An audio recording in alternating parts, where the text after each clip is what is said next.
Hey everybody, it's Chugga Conroy. Welcome back to more Pokémon Colosseum. In the last episode, we took down the first 9 trainers here at Mountain Battle as it's under control by Cipher. And in this episode, we are going to be heading up to the 10th floor and taking on the challenge that is up there for us. Seems that we have another Cipher admin in our hands that is here. Could it be Dakim that we heard about? I don't know who else it could be. I don't know about you guys, but I am pumped to do this. Alright, so on our way up, I just want to make a quick note. The guy at Outskirts Stand, to be specific, is selling timer balls. Even though I said I wasn't going to get any other Pokeballs, I recommend getting at least a few timer balls. I don't really think that anything better than Great Ball is overly necessary in this fight, but just letting you know it's going to be made easier if you have timer balls. So anyway, let's go up. Fine. After all the persuading I did, you still won't hand it over? This is what happens to stubborn oafs who don't do as I say. Well, at least he didn't punch him off the cliff. That could have been really bad. You treacherous swine. How could you refuse to battle? Urgh. Dahaha! You didn't really think that a worm like you could win? All you had to do is hand over the time flute without making a fuss. It's your own fault for getting hurt. Still, you're not cooperating. I don't have any choice but to haul you off to Wine's lab. Oh my god, it's Alder! Who are you? What are my underlings doing? That outfit of yours. You must be the troublemaker who messed with Scrub in Celebi's forest. And now you've come to mess with me, the great Dakim. Don't make me laugh. I'll pound a lesson into your flesh and bones so you'll never think about bothering me again. Oh my god, his feet are huge! Or at least his right foot was. I didn't get to see the left. Okay, yeah, we can now confirm that his feet are huge. Anyway, Cipher Admin Dakim. He is definitely tougher than Mirror B. As Mirror B's fight took a little while, it was more time-consuming than it was difficult. This fight, I would say, you could actually have some potential trouble with. Alright, he's going to be starting off with Golem, level 38, Rock Ground type with the moves Protect, Earthquake, Rock Throw, and Double Edge. And also Metang, level 37, Steel Psychic type with the moves Metal Claw, Psychic, Earthquake, and Protect. In case you haven't guessed right now, his strategy is pretty much the same every time. He is going to be using Earthquake and Protect a lot. Basically, making it so that he can use Earthquake without his partner to being hurt by it. Especially because both of them are weak to ground, so it's very good that he is doing that. At least good for him, not good for me. Alright, so Metang is doing Earthquake here. I will admit it was a bit risky for me to open with Quilava, but I get the feeling that Quilava could actually survive the attack because Metang does not get same time attack bonus! Oh wow, I was right, okay. So, I was right to do that. So here we go, we're gonna use Surf. Fortunately, fortunately, Golem. Oh, come on! Fortunately, Golem protects itself right there. That was crap. Okay. So we're gonna use Surf again. We'll use Flame Wheel on Metang once again, just because I don't know if Quagsire is gonna have its Quick Claw activate. Let's see. All right, Quilava gets to go first. Okay. Boom. All right, so down goes Metang. I did that without as much trouble as I thought I was gonna have. I was just kind of gambling on the fact that Quilava would be able to survive that, and sure enough, it was. Okay, so he's going to be sending out next Marsh Stomp. Okay, Water Ground type, level 38 with the moves Mud Shot, Mud Slap, Stomp, and Muddy Water. This Pokemon does not have Earthquake in any way, shape, or form, which is very odd because it's a ground type. But, just so you know, only weak to grass, like I've said before. Something interesting, though, that I should have mentioned before that I didn't, is that in the last episode, I had a small little tiny detail wrong. I said that Mud Shot lowered speed. I meant to say accuracy. I knew that it lowered speed, not accuracy. I think I just said accuracy at a force of habit because of Mud Slap and a few other moves that exist. Muddy Water as well. It's just that there's a lot of ground type moves that lower accuracy, so I think out of just force of habit I said accuracy by mistake. And, oh come on! Golem survives that, really? Okay. So, let's see, what do I want to do here? Let's do a Shadow Ball on Marsh Stomp. Okay, let's do that. And Quick Claw takes effect! I get to attack first! So, Golem is definitely going down. Marsh Stomp, on the other hand, is being pretty damn resilient. Oh man, I love the Mudkip family. And not just because of internet memes either. I legitimately like that family because they are resilient as hell, man. Okay. So we do that. And now he's going to be sending out Camerupt, Fire Ground type, only weak to ground and water, despite my slip of my Emerald Let's Play where I said I had a lot of weaknesses instead of saying I had a quad weakness to water. It also, I should mention, has Magma Armor for its ability, so you might want to keep that in mind as well when attacking it. It's got Protect, Earthquake, Flamethrower, and Takedown, and holy crap, I was not counting on Miss Drevis to do that well against Marsh Stomp. And now comes the Coup de Gracie, or Coup de Gras, or whatever you want to say. It is Entei! Entei is a very interesting Pokemon. It is HP and attack oriented, very different from most fire types. It might struggle to stand out a little bit in 3rd generation simply because of the physical special split not happening yet and fire being a special type. However, don't let that deter you from using Entei. It has the highest HP of any fire type Pokemon, period, which might make it attractive to some people. But yes, that is basically an overview of Entei. It also has the move Shadow Rush, Leer, Bite, and Fire Blast. Kind of your overview of Entei. Let's see what we're gonna do here. How about we use Confuse Ray and Camerupt? Yeah, let's do that. Because I admittedly should be using Confuse Ray more than I have. That is not good. That is really not good. That is really not good. Hey, Mr. Evas! Resilient as always, I see. Okay. Alright, so we confuse Camerupt there. Hopefully Camerupt will do something stupid. Let's see. Used Earth. Whoa, whoa! Entei's out on the field. What the? Okay, wait, timeout. What was his plan there? Entei doesn't have Protect. Okay, doesn't affect Mystery. Oh no. Oh no! Oh no! Camerupt, no! Are you serious? Camerupt, you idiots!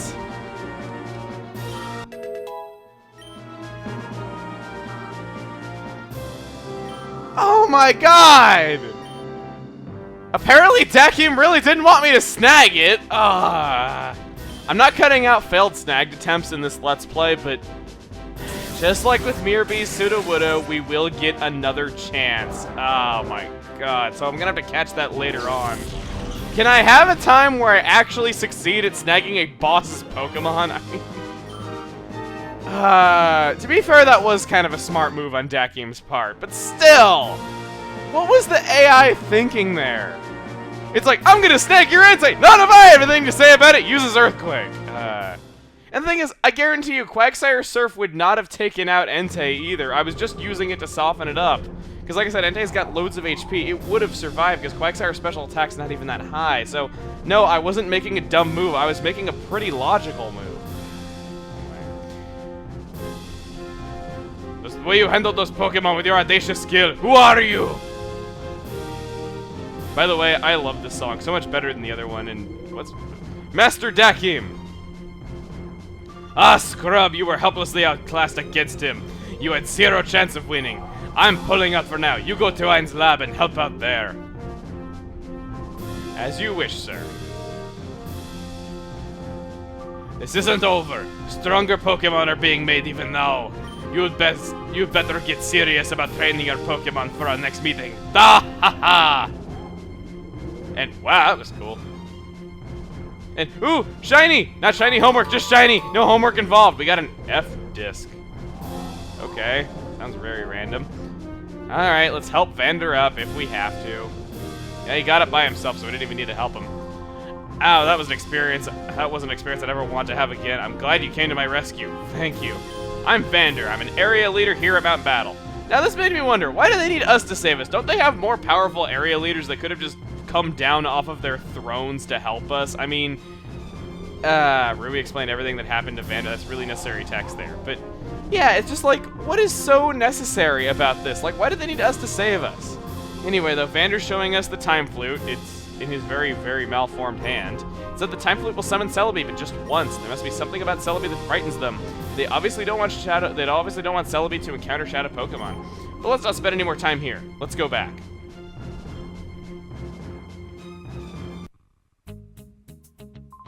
But here, I want you to have this. So he gives us the Time Flute. After not giving up the Time Flute, he gives it to us for no reason other than we know duking. Yeah, really secure.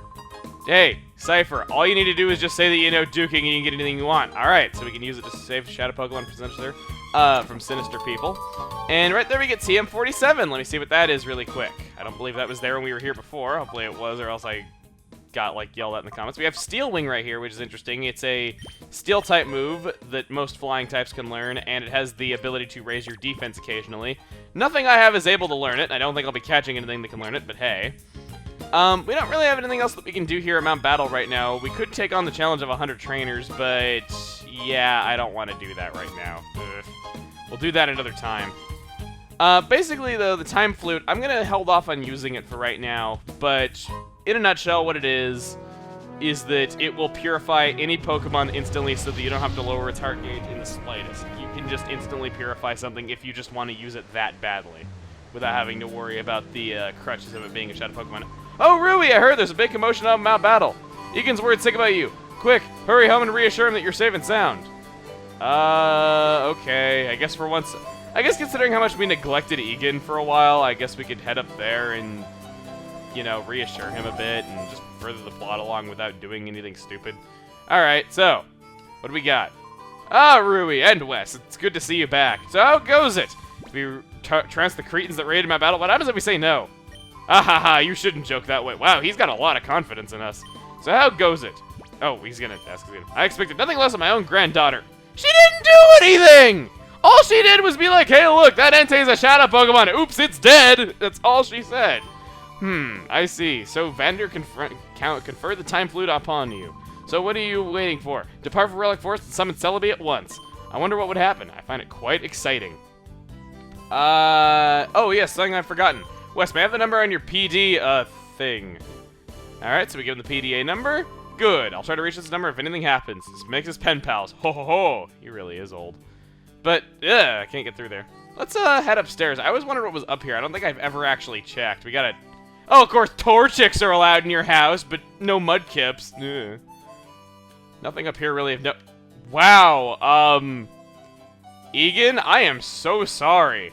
You've been married for how many years and you're still sleeping in separate beds? Poor guy, man.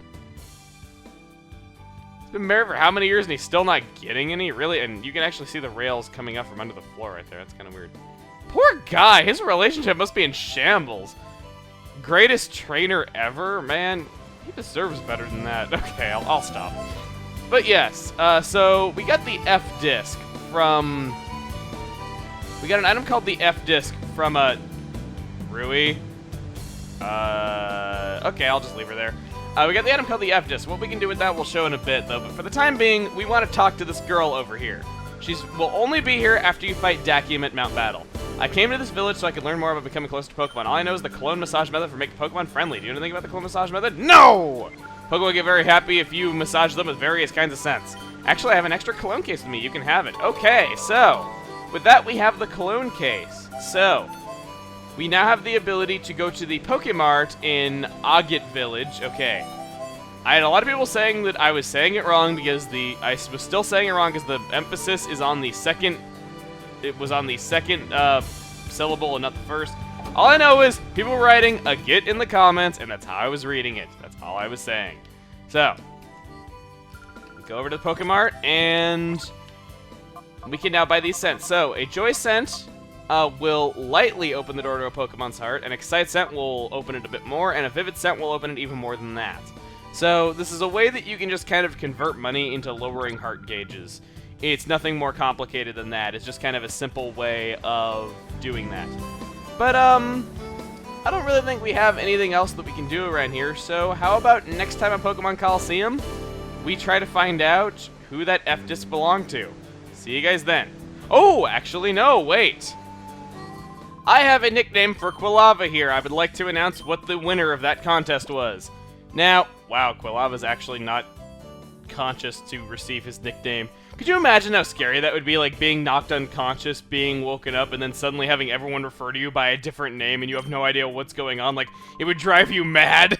Anyway, so, let's go ahead and give Quilava his name. Okay, this is a name that a few people suggested. Surprisingly not as many as I thought, because I was thinking that some people might suggest this, or rather, I saw one person suggest this and thought that everyone else was going to suggest this name as well, but surprisingly only about 3 or 4 people that I saw did. Anyway, begins with a C. Has an O. Okay, I'll stop stalling. The name is Corona. And this name was first suggested by Godly Luigi, because it's the beer that his daddy drinks. okay, but it's also a part of the sun, which is only visible during solar eclipses. In all honesty, I like the word Corona a lot. I think it's a really cool word, very fitting for a fire type. And on top of that, he's yellow, just like the bear. Okay, no, I personally hate drinking. Even though I'm like 22 years old, I still don't really drink, though, just because I have a kind of a sensitive history with it. But yeah. All right, so I'll cherish my Corona now and beyond. They need to make that their advertising slogan. So yes, I will be contacting Godly Luigi via private message very soon. So, yeah. I will talk to you guys later then. See you guys next time. Oh, and because I seem to be in the mood for forgetting stuff in the end of this video, I would like to open nicknaming for Quagsire. So if you have any names to suggest for my Quagsire, then go ahead and suggest them in the comments. Alright? Now for real. See you guys then. Or next time. Whatever.